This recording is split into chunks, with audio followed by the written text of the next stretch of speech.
సీజన్‌తో సంబంధం లేకుండా ఐస్ క్రీమ్‌ని ఇష్టపడే వాళ్ళుంటారు కదండీ! అయితే అలాంటి వాళ్ళ కోసమే ఈ వీడియో అనమాట. మనం ఇంట్లోనే ఎంతో రుచిగా చేసేసుకోవచ్చు ఈజీగా.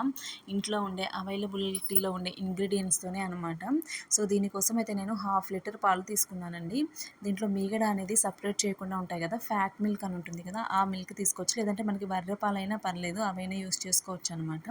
సో, తర్వాత చూసుకున్నట్లయితే కొంచెం జీడిపప్పు, బాదం పప్పు అనేది నానబెట్టేసుకొని పక్కన పెట్టేసుకుందాము. ఈ పాలు అనేది స్టవ్ మీద పెట్టేసి మీడియం ఫ్లేమ్‌లో ఇలా కలుపుకుంటూ ఉండాలండి. ఇలా కలుపుకుంటూ ఉన్నాం కదా!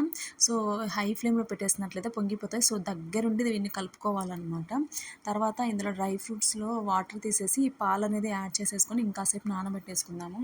పాలు వేయడం వల్ల గ్రైండ్ చేసేటప్పుడు అది టేస్ట్ అనేది కొంచెం బావుంటుందనమాట. అందుకని వాటర్ తీసేసి పాలు అనేదైతే యాడ్ చేశాననమాట. సో, చూస్తున్నారు కదా! మళ్ళీ ఈ పాలు అనేది ఇలా కలుపుకోవాలి. దీని మీద మీగడ అనేది ఇలా సపరేట్ అవుతూ ఉంటుంది కదా! దాన్నంతా మిక్స్ చేసుకుంటూ స్లోగా ఇలా కలుపుకోవాలండి. ఈ లోపల చూడండి దీన్ని మనం పేస్ట్ అయితే చేసేసుకుందాము. వీటితో పాటు కొంచెం 2 యాలకులు కూడా వేసేద్దాము. లాస్ట్‌లో అయినా వేసుకోవచ్చండి యాలకుల పొడైతే.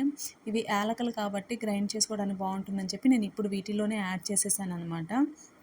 సో, ఈ పాలు అనేవి బాగా మరిగిపోయాయి కదా! సగానికి తగ్గిపోయాయి చూడండి. క్వాంటిటీ అనేది చాలా తగ్గిపోయింది. సో, ఈ టైంలో మనం ఆల్రెడీ గ్రైండ్ చేసుకున్న బాదం, జీడిపప్పు ఇది ఉంది కదండీ మిక్స్, అది ఇందులో యాడ్ చేసేసుకుందాము. ఇది యాడ్ చేసేసి బాగా స్లోగా కలుపుకోవాలి. పాలు చూడండి హాఫ్ లీటర్ పాలు అనేది సగం వరకు తగ్గిపోయాయి.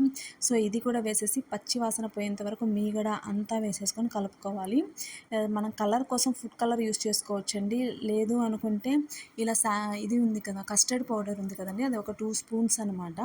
కలుపుకొని ఇందులో యాడ్ చేసేసుకుందాము. లేదు అనుకున్నా స్కిప్ చేసేసుకోవచ్చు మీకు వైట్‌గా ఉండాలి అనుకుంటే.